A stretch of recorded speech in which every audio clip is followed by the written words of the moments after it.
It seems like every year there's a lot of hype for next year's draft in the NHL.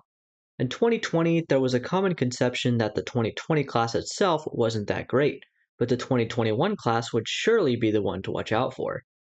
This past season, we started to hear that the 2022 class wasn't that strong, but the 2023 class could be one of the best in recent memory.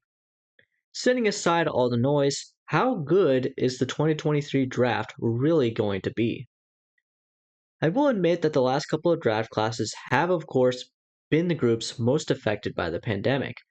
Perhaps that led to classes that, at least for now, look a bit underwhelming. Perhaps the 2023 class looks better given that these players haven't had their development disrupted so close to their draft year. I will also say this. In my opinion, it is too early to make any broad judgments about the 2023 draft class, except for one important one, which I will use to attempt to answer the question posed at the beginning of the video. That exception is that the 2023 NHL draft class appears to be absolutely loaded with top-end talent. At the very least, the first half of the first round will feature several players of a caliber that, quite frankly, the 2021 draft class lacked. The first of these players is a guy named Connor Bedard. Perhaps you have heard of him. Bedard, quite famously, was granted exceptional status, which gave him the ability to play the entire 2020-21 season with the Regina Pats in the WHL. Unfortunately, due to the shortened season, Bedard ended up playing just 15 WHL games in that season after being loaned to a team in the Swedish J20 League. In those 15 games, Bedard put up 12 goals and 16 assists for 28 points in his draft -2 season. As a 15-year-old, playing in a league dominated by players aged 17 and older. Safe to say, the hype around Bedard coming into this last season was sky high, and he did not disappoint. In 62 games with the Pats, he scored 51 goals and 49 assists for 100 points. That would be a very impressive stat line for a draft-eligible player, let alone a player in his draft -1 season. For reference, Matthew Savoy, the highest drafted forward out of the WHL in 2022, scored 35 goals and 55 assists for 90 points in 65 games. Savoy is over a year and a half older than Bedard. To put it simply, one could make a very strong argument that Bedard is the best prospect since another guy named Connor who plays for the Edmonton Oilers. At this point, if you are enjoying the video, please do consider hitting that like button. It really helps me out. Thanks. But Bedard is not the only extremely high-end guy eligible for the 2023 draft. At this point, there is some debate as to who is number 2 and who is number 3, but most agree that it is between Matvei Michkov and Adam Fantilli. Both recorded seriously impressive draft -1 seasons. Michkov, playing in the MHL, recorded 30 goals and 21 assists in just 28 regular season games.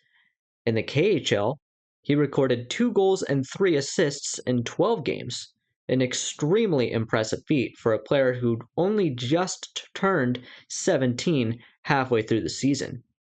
I made a video all about him the other day, so I'll leave a card in the top right corner if you want to learn more about him. Fantilli, on the other hand, may just be one of the best power forwards in the league in a few years' time. At the tender age of 17, he towers over his junior level opposition, standing at 6'3" and 192 pounds. He is a physical force to be reckoned with. That being said, he also scored a lot in the USHL this season. In 54 games, he scored 37 goals and 37 assists for 74 points. But don't get any misconceptions of his size. Fantilli uses his size to his advantage when he needs to, but he is also incredibly skilled, which is where most of his scoring comes from. There's a good chance all 3 of these players would have gone first overall had they been available in the 2022 draft. That being said, the 2023 class doesn't end there. At this point, we are really starting to get into the range where it is hard to predict where these players will go. It will depend on how they play this upcoming season.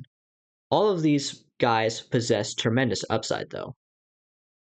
The first of these players is Zach Benson. Benson scored 25 goals and 63 points in 58 WHL games this season. He also scored a very impressive 23 points in 15 playoff games. Some may attribute his success to his teammates, particularly the center he played most of the season with in Connor Geekie. If you are new to this channel, I will just say now that I am not a big Connor Geekie fan, something my regular viewers are well aware of at this point. A large part of that is Zach Benson. I felt that he was the one really driving a lot of the offense when he was on that line with Geekie.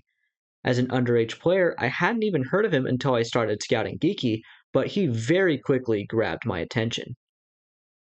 Like Bedard, he is on the smaller side, but with another year to get physically taller and stronger, I would not be surprised if, like Bedard, Benson was a guy that goes straight into the NHL after being drafted.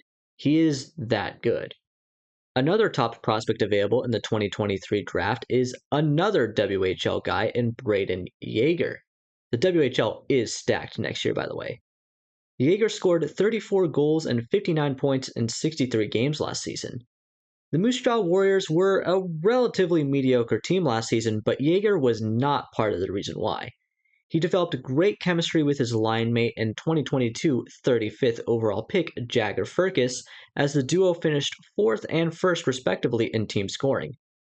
Second was Ryder Korzak, an overager and former 3rd round pick, while third was Denton Mateychuk, who went 12th overall in 2022. At this point, we are starting to get into the players I don't know as much about, but I will list off some of the other highly notable 2023 draft eligibles.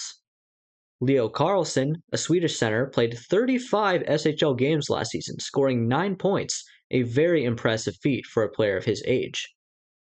Dalibor Dvorsky scored 40 points in 33 games at the J20 level in Sweden last season. If you want to learn a little bit more about him and Slovakian players in general, I'll leave a card in the top right corner for you. Mikhail Goliayev scored 35 points in 54 games as a defenseman in the MHL last season.